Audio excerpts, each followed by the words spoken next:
À 43 ans, j'ai eu mes premiers symptômes de ménopause sans savoir que c'était ça. À 47 ans, ça allait vraiment pas bien.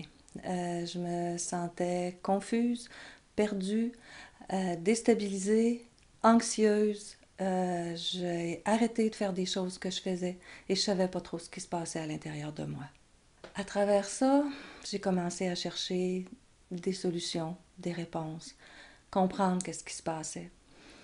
Parce que j'aime comprendre, j'aime apprendre et surtout, j'ai besoin de faire du sens avec ce qui arrive dans ma vie. Et avec la ménopause, j'avais besoin de faire du sens avec ce qui se passait dans mon corps, avec tous les changements que je pouvais voir dans le miroir le matin, que je pouvais voir dans mon linge. Quand je suis arrivée à acheter du 14 ans et ça commence à être serré, j'ai dit là, il y a vraiment quelque chose qui ne va pas. Et j'ai vraiment besoin de me prendre en main et de comprendre qu'est-ce qui se passe. J'ai compris que la ménopause, c'était une occasion de transformation. Et que cette transformation-là, ce n'était pas uniquement des pertes, c'est qu'il y avait aussi des gains. Il y avait du positif à vivre la ménopause. Et surtout la périménopause, qui est l'étape de tous les changements, de toutes les transformations, et la plus, je dirais, difficile à vivre. À travers les recherches que j'ai faites, il y a des idées qui ont commencé à germer. Parce que moi, je me sentais vraiment seule avec mon expérience.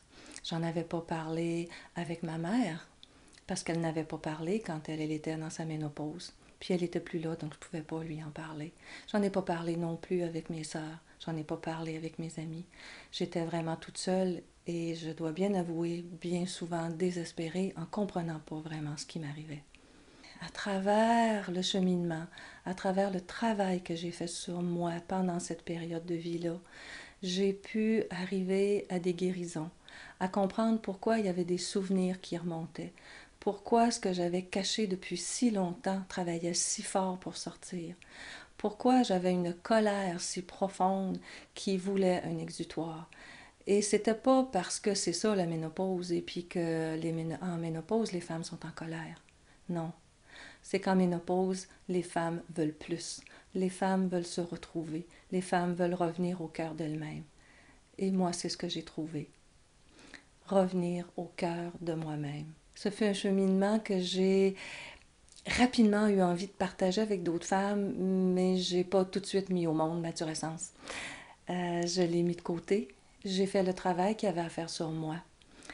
Et quand je dirais que j'ai été mûre à sortir de mon cocon, à ce moment-là, j'ai vraiment eu envie de mettre un projet au monde qui regrouperait des femmes en ménopause pour être capables ensemble de comprendre ce qui se passe, d'aller mieux, de vivre mieux, d'avancer et surtout d'utiliser cette force incroyable qu'il y a à l'intérieur de nous pour avancer et pour faire aussi de notre monde un monde meilleur parce qu'on va être des femmes dans la conscience de ce qui se passe à l'intérieur de nous, mais des femmes qui veulent aussi se mettre au monde, qui veulent avancer, qui ont des valeurs, qui ont de l'expérience, qui ont une sagesse.